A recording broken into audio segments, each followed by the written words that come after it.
confinements très différents. Le premier confinement, tout le monde a été surpris et on a eu un arrêt brutal du marché. Les transactions se sont arrêtées quasiment du jour au lendemain et l'ensemble des acteurs de la chaîne immobilière, agents immobiliers, notaires, diagnostiqueurs, n'étaient pas véritablement préparés à ce premier confinement et surtout ne s'y attendaient pas. Donc le marché s'est complètement arrêté et à la suite de ce premier confinement, on a eu un phénomène de rattrapage très fort à partir de mi-mai et qui s'est étalé sur 1, 2, 3 mois en fonction des secteurs géographiques.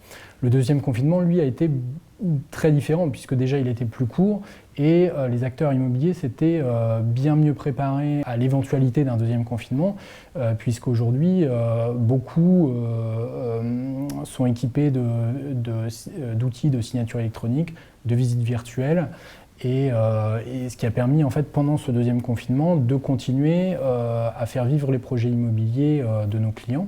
On n'a pas pu concrétiser énormément de projets immobiliers puisque on ne va pas signer un compromis sans avoir visité un bien immobilier. Les visites immobilières ont pu reprendre le 28 novembre. Donc depuis en fait la concrétisation des projets immobiliers se matérialise.